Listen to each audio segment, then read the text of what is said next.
Pernahkah kalian merasa ada yang janggal ketika seorang pemimpin muda dielu-elukan sebagai simbol harapan bangsa, tapi begitu kita telisik catatan pendidikannya lebih membingungkan daripada soal matematika sekolah dasar? Pertanyaannya sederhana, benarkah kita sedang dipimpin oleh generasi emas, atau sebenarnya hanya generasi emas-emasan yang ijazahnya penuh coretan? Mari kita buka cerita ini perlahan, jangan buru-buru skip ya, karena di balik lembaran ijazah, ada kisah yang lebih seru daripada sinetron azab di Indosiar.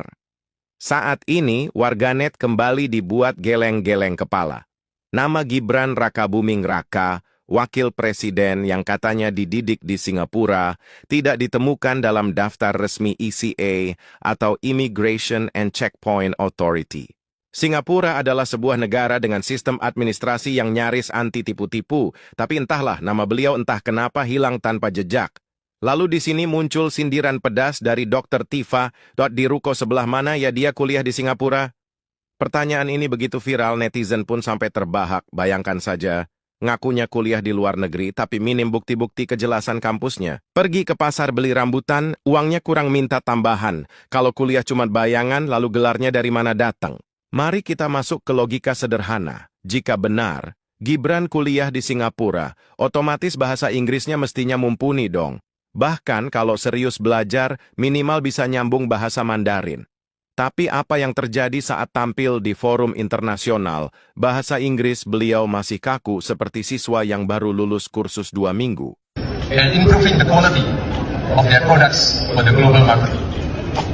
And the part of the world's supply chain.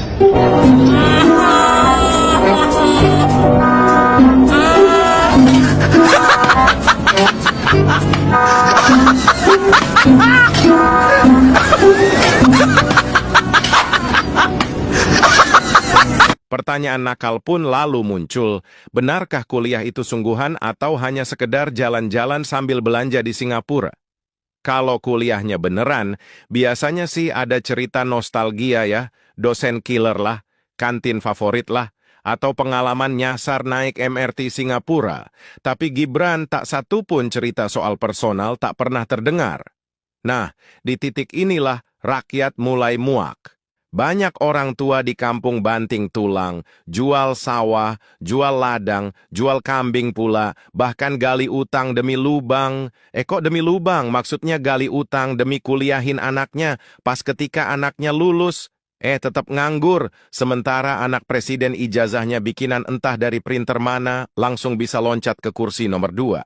Ke pasar minggu beli pepaya, jangan lupa tambah jeruk nipis, anak jelata kuliah setengah gila, kalau anak penguasa tinggal ngemis. Di sini pakar telematika Roy Suryo bahkan menegaskan pendidikan Gibran ini katanya begitu, amburadul. Awalnya di situs KPU tertulis pendidikan terakhir. Pendidikan terakhir, entah maksudnya apa ya, lalu ajaibnya. Beberapa hari kemudian berubah, menjadi pendidikan terakhirnya menjadi S1 lololo. Kok bisa ya? Apa server KPU kena ketempelan jin horin ya? Atau memang ada jari-jari nakal yang suka mengedit data? Lebih anehnya lagi, masa SMA beliau tercatat sampai 5 tahun. Padahal kan jangankan di Singapura, di Indonesia pun jenjang di SMA normalnya kan cuma 3 tahun. Apa? Mungkin ini program spesial atau sekedar strategi biar si Gibran ini lebih lama nongkrong di luar negeri. Kita sih yang rakyat kecil ini bukannya iri ya, tapi tolonglah jangan anggap kami ini bodoh. Kalau benar lulus dari universitas internasional, buktikan dong dengan transparansi, tunjukkan dokumen resmi. Jangan data yang bolak-balik berubah karena katanya kacang itu orang ninggal anjaran. Seperti bapak yang dulu juga pernah diterpa isu, ijazah palsu, sekarang anak pun menapak jejak yang sama.